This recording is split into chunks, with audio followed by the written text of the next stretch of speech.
Buenas tardes a todos. Esto es Lotería de Núcleos Silábicos. Yo soy Sofía Sacal, estamos en la cabina de Radio Nopal.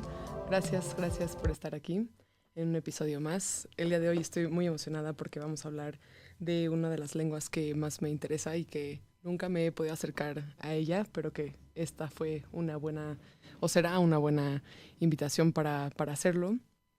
Esto que acabamos de escuchar fue un poema de la famosa poeta Conceição Evaristo. El de ella es uno de los nombres que se ha destacado en la literatura brasileña contemporánea, específicamente en la poesía negra. Esta autora nació en las afueras de Belo Horizonte, de un origen, de una familia de inmigrantes, una familia que se trasladó a Río de Janeiro en busca de trabajo, donde ella asimismo estudió. Ella se graduó en letras y unos años más tarde realizó una maestría y un doctorado en el área de literatura. Se presenta como para mí una escritora completamente versátil.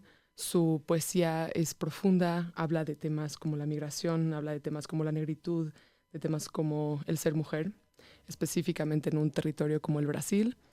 Y se mueve entre el universo de la poesía y la prosa. Esto que escuchamos hace un momento al empezar el programa es Recordar es preciso, el cual voy a traducir ahora, otra vez trayendo aquí a colación lo importante que es la traducción y lo distinta que es para cada persona. Esta traducción la hice yo con el poco conocimiento que tengo del portugués y con la ayuda de algunos amixes por allá, que muchas gracias a ustedes. Y aquí va. Recordar es necesario. El mar vaga ondulante bajo mis pensamientos. La memoria bravía lanza el timón. Recordar es necesario. El movimiento vaivén en las aguas recuerdos de mis ojos mareados desborda mi vida, salándome el rostro y el gusto. Soy eternamente náufraga, pero los fondos océanos no me asustan ni me inmovilizan. Una pasión profunda es la boya que me emerge. Sé que el misterio persiste más allá de las aguas. Bueno, otra vez, esto fue Conceição Evaristo. El día de hoy tengo preparada una selección de música específicamente del género afro-brasileño, lo cual ha estado en boga en los últimos años, y algunos otros poemas. También, otra vez, sacando a colación el hecho de que soy historiadora del arte, para mí es muy difícil desprenderme de la imagen, me es muy difícil hablar de lingüística sin hablar de imagen. Creo que las dos van de la mano. Y va a ser un programa, creo que interesante. Tengo muchas ganas de contarles un poco de historia, de lo cual he estado aprendiendo también. Otra vez, esto siempre es una invitación para cualquier persona que habla diferentes lenguas, que sabe, que le intriga, que quiere venir a conversar. Es un espacio abierto. Algunos programas estoy yo platicando sola, algunos tenemos invitados. Entonces, siempre este es un espacio abierto. Igual pueden venir aquí en cabina a platicar. Estamos cada 2 martes del mes, de 6 a 7 por Radio Nopal. Bueno, para empezar un poco con la historia del portugués, aquí nos remontamos a la península ibérica, en su momento llamado Lusitania. Esta específicamente es donde está hoy en día Portugal y España, que es la parte occidental de la península. Ahora, antes de meternos al Imperio Romano y todas sus complejidades lingüísticas que allá tuvo, porque como bien pueden saber o quizá no saber, el portugués es una de las 10 lenguas romances que surgen del latín, pero antes de eso hay otra influencia lingüística que es importante mencionar, que es el lusitano. Esta fue la primera cultura que se asentó en el territorio de la actual península ibérica. Fueron, como muchas de las otras culturas que se fueron desarrollando por allá, una cultura altamente desarrollada donde coexistían el arte, los altos rangos de sociedad, donde había un intento por comunicarse, ¿no? Hay que recordar que la lengua lo que es fundamentalmente un intento humano y no humano de comunicarnos con otros seres. Y existe el lusitano, se va moviendo por allá, no hay muchos rastros de esta lengua escrita, eso ha sido completamente, pues ha sido difícil para los arqueólogos, para los lingüistas, poder darse una idea de cómo se escuchaba este idioma más allá de un par de tablas, pero bueno, eso es lo que se tiene. Y en el siglo III a.C., el Imperio Romano, en su expansión por el territorio mediterráneo, llegan incluso a Asia, África, un poco de todo. El Imperio Romano, lo que es muy importante es que quisieron establecer de cierta forma algo que los uniera, que los unificara a todos. Siendo tan vastas las poblaciones que estaban conquistando, vieron dos cosas como aquello que los podía unir. Uno era la religión y otra era el idioma. Entonces ellos vivían bajo esta noción de lo que se llama la Pax Romana, ¿no? Básicamente como si quieres paz en tu casa, tienes que dejar a todos hacer lo que quieran, pero tienen que respetar dos cosas, que es la religión, o sea, le van a rendir tributo a tus dioses, y tienen que hablar la misma lengua. Es de ahí que surge el latín. Pero también lo que es interesante del latín es que no existe una sola versión del latín, sino que se ramifica en dos, ¿no? Los romanos y los griegos, siempre siendo muy elitistas, muy clasistas, tenían dos lenguas. El latín clásico lo utilizaban las altas sociedades, lo utilizaban los pensadores, filósofos, políticos, escolásticos, etc. Y estaba reservado solamente para ellos, era como la forma más sofisticada de hablar. Y por otra parte está el latín vulgar. Me parece muy interesante que se le llame vulgar y no vernáculo. Esto, claro, que implica cosas, la forma.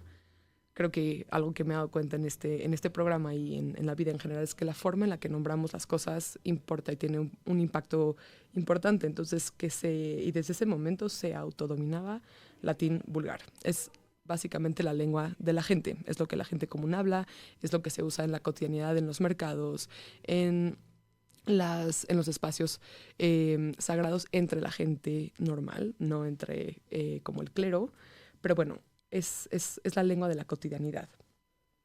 Y poco a poco el imperio romano, quiera o no, se empieza a fragmentar por el mero hecho de que es tan grande que no puede evitar que las personas que habitan distintas regiones empiecen a adaptar el lenguaje.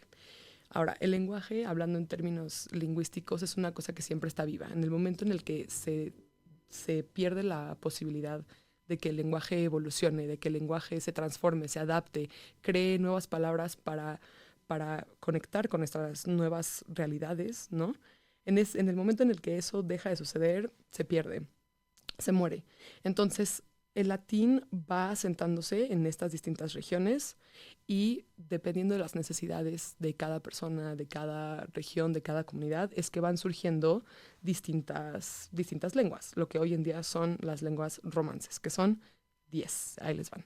Es el portugués, el francés, el italiano, el rumano, el gallego, el occitano, lo cual yo nunca había escuchado, el rético, el catalán, el dálmata y el español.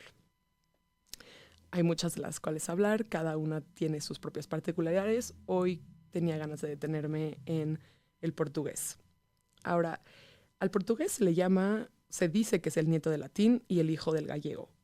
Pero lo que no se sabe realmente es que, o bueno, lo que es un dato poco conocido, es que el portugués es una lengua de inmigrantes, es una lengua que ha ido tomando prestadas palabras de todas las personas que han pasado por su territorio, y a esto me refiero ya no solamente a Portugal, que es como del espacio geográfico donde nace, sino más bien de Brasil. Me voy a meter como en hechos así como más concretos en un minuto, pero antes de eso tengo un fun fact, y es que de los 300 millones de habitantes, de hablantes, perdón, de portugués que hay en el mundo, se dividen en Brasil, siendo el principal, con 215 millones, y después vienen países como Angola, Cabo Verde, Guinea-Bissau, Mozambique, Portugal, Santo Tomé, Príncipe y, acá es el fun fact, China. El portugués es uno de los idiomas oficiales de China. No lo sé por qué, al parecer tienen un alto nivel de hablantes del portugués, pero bueno, esto nos habla de que siempre ha habido intercambios, y donde particularmente me voy a detener es en Angola.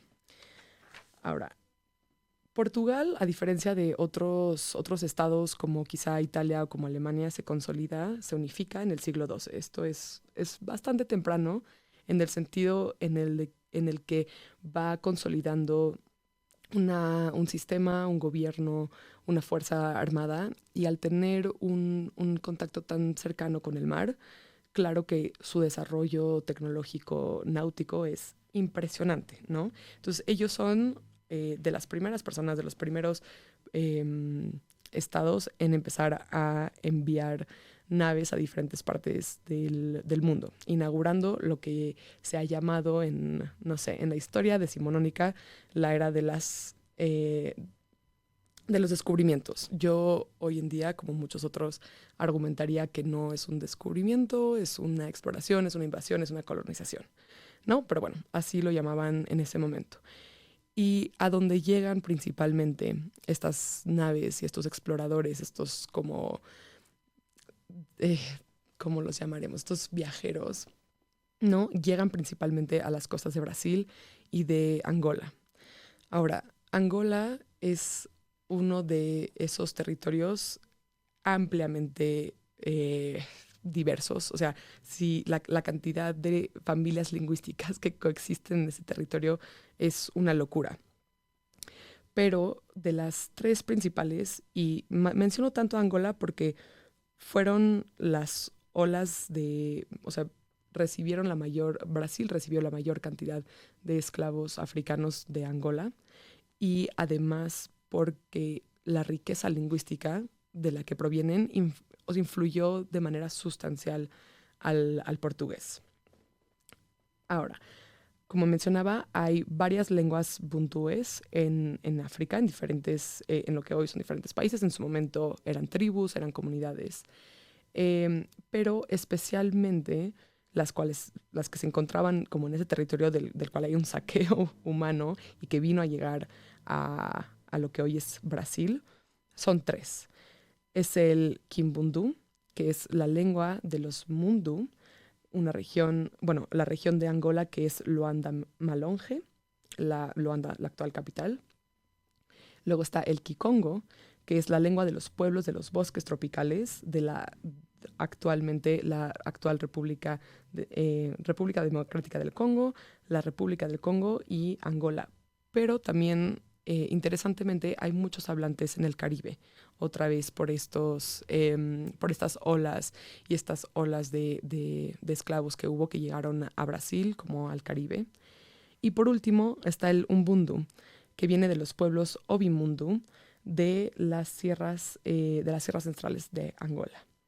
Ahora, lo que les quiero compartir en este momento es primero un poema escrito en la lengua kikongo y posteriormente una canción. Voy a hacer la traducción una vez que termine, pero bueno, los dejo con esta canción que se llama, traducida al inglés, The Dry Bones Allegory. Lo que nos habla esta canción es... Voy a hacer ahora una traducción de las partes en las que ella habla más. En la canción es una canción que invita a la diáspora del Kikongo a regresar a casa. Es una canción donde se habla de una nostalgia por una tierra perdida, por una tierra de la que se tuvo que huir. Y lo que expresa esta canción Kikongo es que la llave para este regreso a la tierra, para este regreso a casa, es la lengua. Entonces, se habla de que la lengua es ese vehículo que nos permite comunicarnos con lo espiritual, que nos permite entrar en contacto con nosotros mismos, pero también con el mundo, con lo otro. Esta chica que canta la canción nos dice en un inicio, y otra vez reitero que esta es mi traducción. Esta viene del inglés, yo no sé hablar kikongo, desafortunadamente. Dice: paz, saludos mis amigos. Paz, saludos. Hermanas y hermanos, mi querida familia Bantu y Congo. Hablemos en todo momento nuestras lenguas de Catiopa. Aprendamos el idioma Kikongo, pues nuestra lengua es un regalo de Dios. Nuestra lengua es nuestra cultura. Debemos enseñarla a nuestras infancias, a nuestras hermanas, a nuestros hermanos. Es en nuestras lenguas que nuestros secretos se ocultan. Debemos hablarla y debemos enseñarla. Me parece una canción hermosa porque creo que es muy difícil hablar de lengua sin hablar de lengua madre, sin hablar de eso que se nos enseña cuando nacemos, cuando crecemos, que muchas veces, estando en la diáspora, puede ser una lengua que nos parece ajena, que nos parece otra, porque no es la que nos rodea. Pero entonces, ¿qué pasa con esta memoria? ¿Qué pasa con esta conexión que se tiene con la lengua madre? ¿No? Justo hace poco estaba leyendo un libro que se llama La lengua es el hogar, y es una compilación de distintos autores que hablan particularmente justo de esta historia o de estas historias que uno se encuentra cuando sale de su casa, de su hogar, y se enfrenta con que eso que se le enseñó que era su lengua madre no lo es o no puede ya hacerlo. Entonces, ¿qué pasa cognitivamente cuando tienes que literalmente reconfigurar tu cerebro para empezar a hablar otras lenguas, para empezar a entender el mundo de distinta forma? Porque como hemos hablado ya en otros programas, cada lengua encierra y engloba, bueno, no encierra, no me gustó tanto esa palabra, pero implica una cosmovisión, o más bien nos abre a una cosmovisión. Entonces, esto fue un poco del Kikongo, que como les mencionaba es una de las 3 lenguas provenientes de Angola que influyeron altamente al portugués. Y al llegar los portugueses a Brasil, claro que se encontraron con que ya había distintas lenguas, em, distintas lenguas ahí. En particular, había 4 o al menos 4 grupos lingüísticos, es decir, 4 distintas familias lingüísticas que se estaban desarrollando en ese territorio, y que de hecho, interesantemente, se estaban repartidas en los 4 puntos cardinales, es decir, al norte, al sur, al este, al oeste, cada uno tenía una forma distinta de hablar. Y lo que pasa en el momento en el que los portugueses llegan a Brasil, que vienen cargando con esta nueva lengua, la cual quieren imponer claramente, se encuentran con que existe diferencias en pronunciación, que hay palabras o hay ciertas letras, ciertas vocales, ciertas sílabas que no se pueden pronunciar en estos territorios. Una de ellas, de hecho, interesantemente, es la R. Nosotros aquí la pronunciamos así como muy fuertemente como R, pero la R brasileña, la R portuguesa es distinta.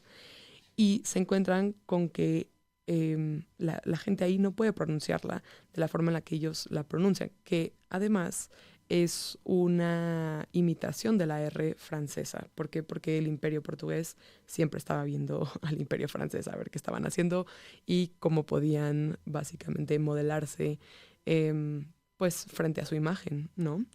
Entonces, al invadir Brasil, se topan con esta diferencia, con esta imposibilidad de comunicarse, y empieza a haber un mestizaje de la lengua. Por eso me refiero a que el portugués, al menos como se va conformando con el tiempo, es una lengua de inmigrantes, es una lengua que se va transformando de boca en boca.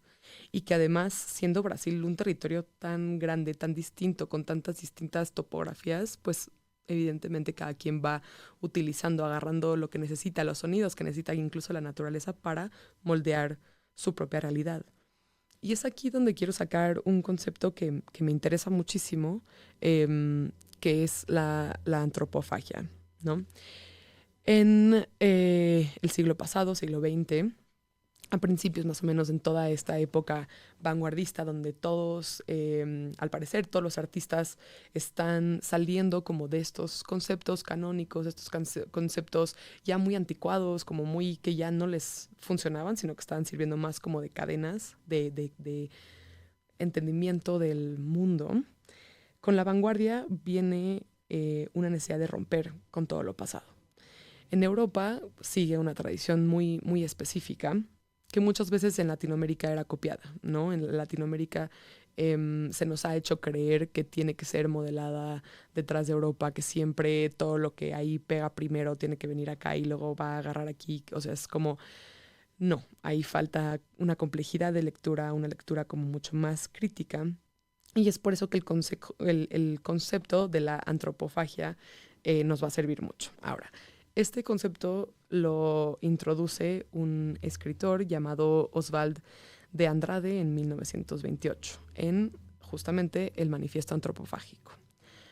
Este manifiesto surge en un contexto en el que Brasil o los artistas brasileños no se sienten ya identificados con estas culturas extranjeras, no quieren ya seguir modelando su identidad nacional detrás de algo con lo que no se relacionan del todo, que hay ahí como un desfase, un desliz que no les hace sentido del todo. Entonces, en este buscar una nueva identidad, no es que quieran desapegarse del todo de lo internacional o de culturas externas, porque saben muy bien que justo la esencia de Brasil es el multiculturalismo, como la diversidad, sino más bien lo que quieren hacer es justamente devorar todo. Ahí es de ahí de donde viene el concepto de la antropofagia. La antropofagia es el devorarse, el comer. Y en este comer metafórico y a veces no tan metafórico, ¿no? Estamos hablando de que se están tomando distintas culturas lingüísticas, visuales, estéticas, filosóficas, etcétera, se devoran y se escupen en algo nuevo, se transforman en algo nuevo. Entonces, quieren, esta es una búsqueda por algo propio, por algo que no venga desde fuera, sino que se vaya edificando desde dentro. Y creo que aquí saco a colación una cita que tomé prestada de este autor que se llama João Melo, que dice, las personas edifican la lengua. Entonces, en este ir edificando la lengua, la cultura, proponen estos artistas un canibalismo de la lengua, ¿no? Asimilar para poder facilitar, para poder acelerar, para poder aceptar todas las costumbres. ¿Por qué? Porque la lengua es muy versátil. La lengua permite que algo que podrías decir en 10 oraciones, la digas en una, que vayas al punto, seas más concreto, o que puedas acortar, o que puedas ser más, que te puedas extender si también es lo que quieres. Es flexible, es dinámica, está viva, se constituye y se reinventa todos los días. Entonces voy a ponerles ahorita un pequeño extracto del manifiesto antropófago. Otra vez va a estar en portugués. Quiero que escuchemos un poquito de él y ya después hacemos una pequeña traducción y vamos a ver a qué es a lo que nos está llamando y cómo es que este manifiesto representó un cambio cultural en el Brasil de los años 20, 30.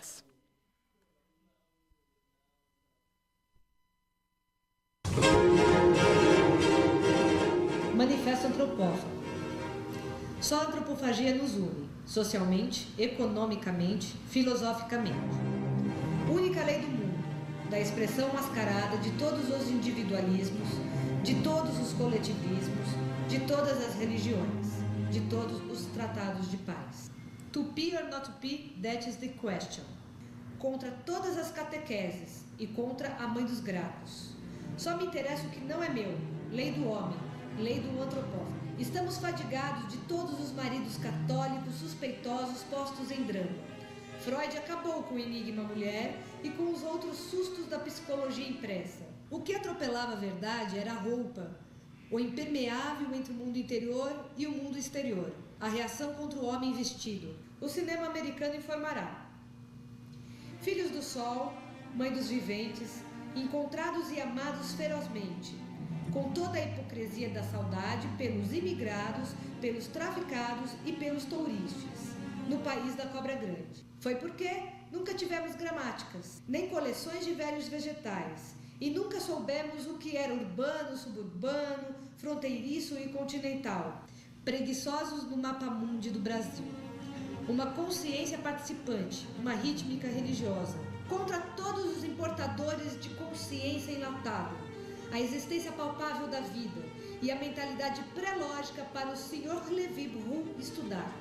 Queremos a Revolução Caraíba, maior que a Revolução Francesa, a unificação de todas as revoltas capazes na direção do homem. Sem nós, a Europa não teria sequer a pobre Declaração dos Direitos do Homem, a Idade de Ouro, anunciada pela América, a Idade de Ouro e todas as girls. Me quedo aquí con esto último que dice. sobre la Revolución Francesa, que ahora la leeremos, pero este es un llamado a una revolución. O sea, este es un llamado, así como está sucediendo en distintas partes de nuestra América, está sucediendo en la Argentina, está sucediendo en Chile, en México. Hay una revolución, hay un deseo, un hambre. Por eso creo que es tan importante la palabra antropofagia. Hay un deseo por un cambio, por una ruptura absoluta con todas las formas que se estaban dando antes. Y entonces están todos estos autores, estos artistas, estos creadores, poetas saliendo a las calles y creando tantos manifiestos para que algo cambie, ¿no? Bueno, les voy a leer un poco de lo que escuchamos. Y dice: solo la antropofagia nos une, socialmente, económicamente, filosóficamente.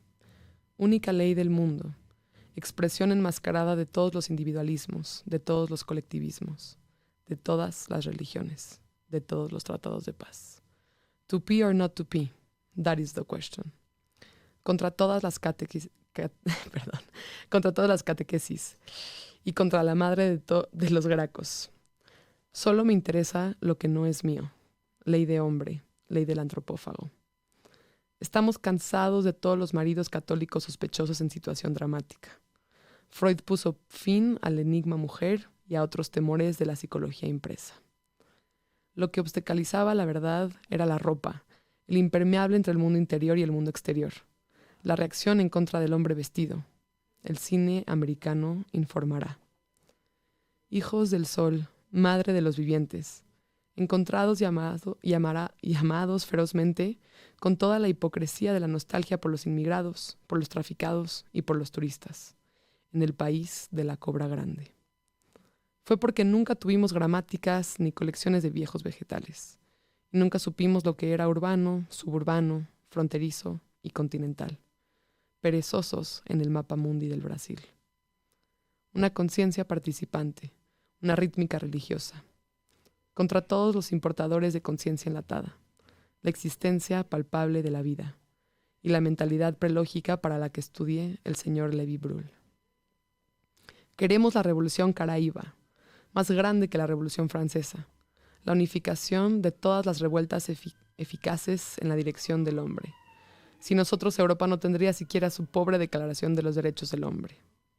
La edad de oro anunciada por la América. La edad de oro. Y todas las girls. Bueno, tenemos aquí entonces el manifiesto antropófago de Oswald de Andrade. Antes de seguir platicando un poco más de la lengua, vamos a poner unas rolitas. Tengo ganas de compartir con ustedes algunos nuevos y otros más viejos representantes de la música afro-brasileña. Vamos a empezar ahorita con una canción que me gusta mucho que se llama Varias Queijas de los Gilsons. Otra vez, esto fue Varias Queijas de los Gilsons, que son un trío musical conformado de hecho por por el hijo José Gil y los nietos de Gilberto Gil, que son Francisco Gil y João Gil. Entonces son un trío, llevan ya varios años, desde el 2018, componiendo, cantando, son de mis favoritos, en verdad. Recomiendo mucho que sigan a este proyecto. Y vamos a seguir con Som Brasil de Nego Álvaro. Esto fue Ponto de Oxum de Sergio Pereré, a quien se ha descrito como un alquimista que transmuta los sonidos de la naturaleza en algo que nunca se ha escuchado antes. Recomiendo mucho también que lo sigan. Él incluye mucho en su música instrumentos como el djembe y la mbira, que son como tradicionales del Brasil. Son una belleza. Bueno, quería escuchar un poco esto antes de regresar para terminar un poquito con lo que empezamos a platicar sobre el manifiesto antropófago, porque una de las últimas como oraciones que me gustaría rescatar de acá es contra qué estaban peleando en este momento y por qué se vio reflejada en la lengua.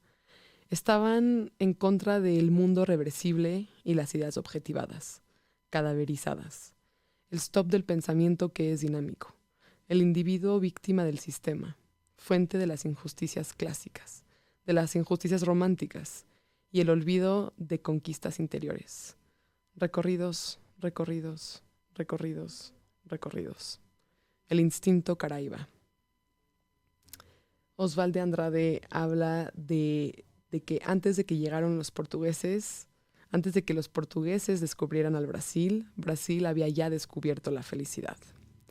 Entonces es otra vez un llamado a no creo que sea posible, y él lo refiere específicamente, no se puede ir a lo anterior, pero se puede terminar con ello, se puede crear para adelante, se puede transformar, se puede desviar del envilecimiento que él llama a partir de la antropofagia.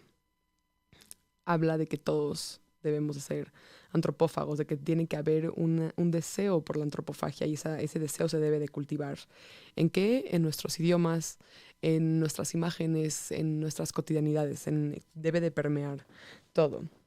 Y algo que también es interesante es que habla varias veces justamente de cómo podemos hacer para que esta memoria que se nos heredó, esta memoria de las atrocidades como la esclavitud, como los genocidios negros que hubo en el Brasil, cómo podemos cargar esta memoria a través de la palabra. Creo que es aquí donde entra la poesía, es aquí donde entra la labor de la literatura, de la filosofía, que hoy en día somos quienes más estamos recibiendo recortes, las lenguas, todo. Estamos, por eso es este programa. Este programa nace de un profundo deseo de ir en contra de la inevitable extinción lingüística que sucederá con el tiempo, pero si podemos seguir escuchando lenguas que quizá no entendamos, pero que podemos acercarnos a ellas, que podemos apreciar cómo se mueven en distintas formas, cómo la dificultad de que nuestra lengua se retuerza en distintos gestos, en distintos sonidos. Creo que ese es el verdadero propósito de este programa. Gracias por escuchar. Quiero ahora poner un muy corto poema de la increíble poeta Luby Prates. Ahí les va en portugués y ahora viene también la tradução. Luby Prates não foi cruzeiro. Meu nome e minha língua, meus documentos e minha direção, meu turbante e minhas rezas, minha memória de comidas e tambores, esqueci no navio que me cruzou o Atlântico. Luby Prates. Este poema de Luby Prates, llamado en español No fue un crucero, no lo sé, me llega mucho. Esta es la traducción. Mi nombre y mi lengua, mis documentos y mi dirección, mi turbante y mis rezos, mi memoria de comida y de tambores. Olvidé en el barco que me cruzó el Atlántico. Aquí es donde hablo sobre las posibilidades de la lengua, de la palabra. Creo que no hay nada más bello que poder leer, aunque sea en traducción, pero escuchar la escritura como viene en su texto original, poder acercarse a ella, poder otra vez, no todo tener que consumirlo en nuestras lenguas. Y creo que también, por si a alguien le interesa, aprender una lengua es de los ejercicios cognitivos más importantes en contra del olvido, en contra de enfermedades como el Alzheimer o otras. Entonces, buen recordatorio para siempre estar aprendiendo. Además, nuestros cerebros, a pesar de que vamos creciendo, siguen siendo esponjas, sigue siendo posible aprender, escuchar, incorporar, y es muy impresionante ver cómo la diversidad y cómo la diversidad de nuestro vocabulario, se va expandiendo a medida que nos incorporamos y nos involucramos con este tipo de ejercicios lingüísticos de meramente empezar por escuchar. Y bueno, en reacción a todo esto que nos cuenta Oswald de Andrade en el Manifiesto Antropofágico, dice la escritora Amílcar Cabral que la lengua portuguesa es una de las mejores cosas que nos han dejado los portugueses. ¿Por qué? Responde José Loandino Vieira, que porque el portugués es un trofeo de guerra que los brasileños se quedan, que los brasileños levantan en sus brazos triunfantes, porque es un instrumento que funcionó no solamente para su liberación en su momento, sino también fue un vehículo y un instrumento de unificación interna. Esto es porque para lograr la independencia, o sea, tanto en el proceso de independencia como una vez que ya había pasado, ya se había consolidado como un estado independiente de Portugal, la lengua es otra vez esto que une, esto que permite que se puedan entender y que hay una identidad nacional que se está conformando allá. Otra vez, recordando todo esto a lo que van aludiendo los artistas a lo largo de los años, cómo podemos hacer uso de nuestras lenguas para autorreflejarnos, para autopensarnos y repensarnos, ¿no? Constantemente. Entonces, esto ha sido por hoy un poco del recorrido histórico, un poco no tan político el día de hoy, pero un poco el recorrido histórico de esta lengua. Los voy a dejar ahora con un par de canciones de esta selección que hice. Igual forma, me encantaría recibir si tienen recomendaciones, si es que alguien está más involucrado, si ustedes mismos hacen música, si ustedes mismes son lingüistas, por favor, acérquense, me encantaría saber de ustedes. Vamos a escuchar un poco de rolas. Muchas gracias por estar aquí en Lotería de Núcleos Silábicos. Nos vemos en 2 semanas, martes de 6 a 7 p.m. Gracias. Hola, soy Miguel Plasencia de Catepec, del programa Mitote. Y si quieres escuchar más de música, danza, cultura, sigue Radio Nopal en www.radionopal.com.